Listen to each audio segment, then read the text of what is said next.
Hello बच्चों, education access में आपका स्वागत है। क्या कह रहा है इस प्रश्न में?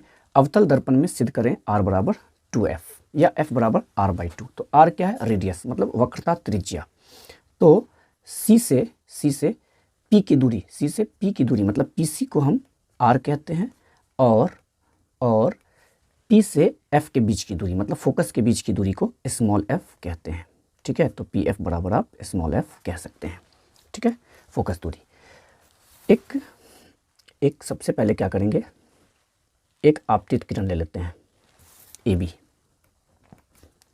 ठीक है, और जो भी आपतित किरण होती है यदि प्रधान अक्ष के समांतर मतलब मुख्य अक्ष PC के समांतर होगी तो हमेशा परावर्तन के बाद वो फोकस से ही लौटती है। तो ये फोकस से लौटेगी। चलिए ठीक है, और जब C से आपतन बिंदु को मिलाते हैं तो वह रेखा कहलाती है अभिलंब। तो ये हो गया BC आपका अभिलंब। ओके, और ये कोण इस कोण के बराबर होता है हमेशा परावर्तन के नियम से। तो चलिए अब बनाना शुरू करते हैं। सबसे पहले मान लेते हैं कि ये MN क्या है आपका? ये एक अवतल दर्पण है। माना कि MN एक अवतल दर्पण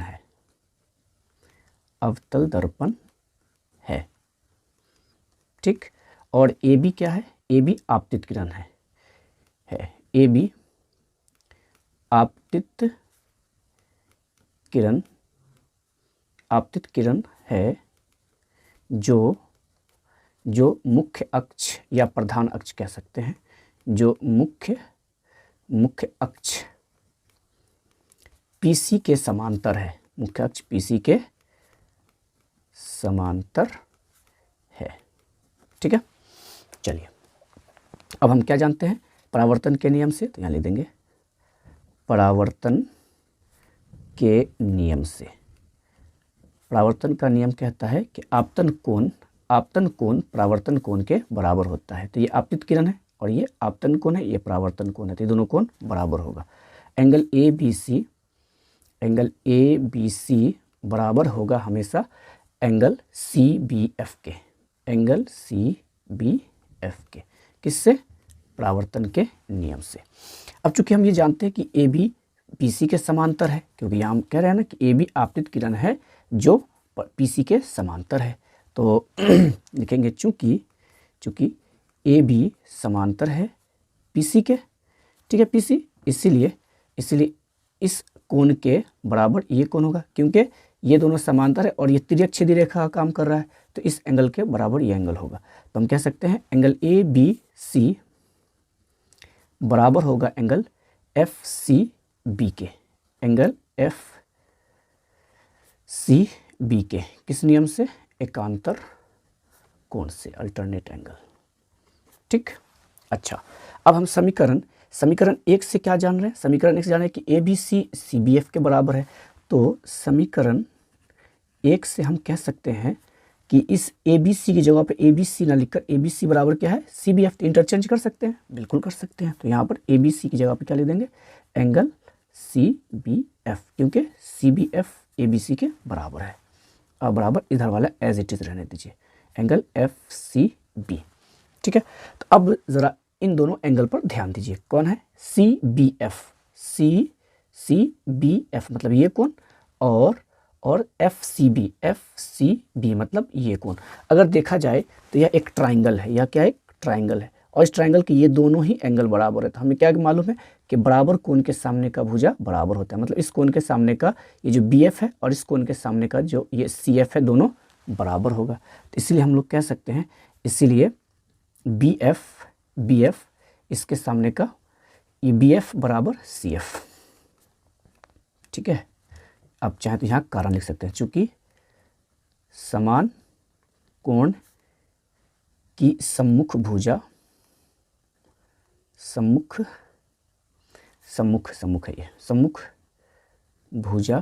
भी समान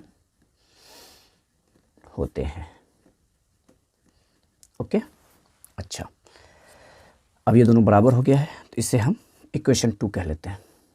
ठीक, अब क्या जानते हैं कि ये B P के काफ़ी निकट है। ये B क्या है? P के काफ़ी निकट है, या ये भी कह सकते हैं AB PC के काफ़ी निकट है। तो लिखेंगे चूँकि बी पी के बी बिंदु पी के काफ़ी निकट है,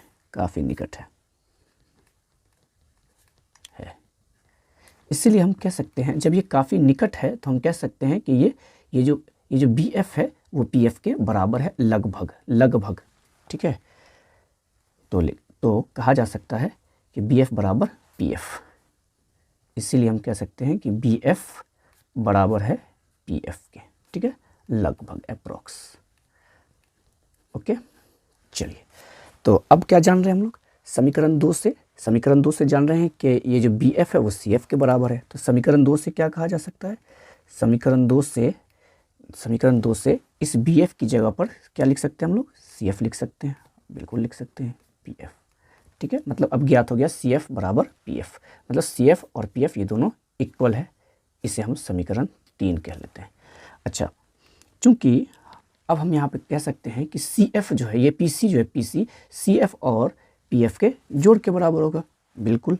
तो चूँकि पी सी किसके बराबर होगा? C F plus P F के होगा, C F plus P F, बिल्कुल।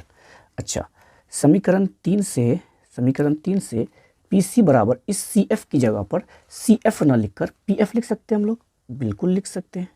और इस पी एफ को पी एफ ही रहने दीजिए एज इट इज़। अब क्या हो जाएगा? पी सी बराबर P F plus P F कितना हो जाएगा? 2pf। और ये चीज़ हमें शुरू में ही ज्ञात है कि पी सी को वक्रता त्रिज्या r कहते हैं और पी एफ को फोकस दूरी f कहते हैं। तो इस पी सी की जगह पर कैपिटल R मतलब त्रिज्या और 2 इंटू पी एफ की जगह पर आप स्मॉल f लिख दीजिए, तो हो गया सिद्ध r बराबर 2f। या इससे ही हम लोग ऐसे भी कह सकते हैं f बराबर r, और जो गुना में है वो बट्टे में जाएगा तो 2, r बराबर f बराबर r/2 या r बराबर 2f, दोनों में से कोई भी आप सिद्ध कर सकते हैं। ओके।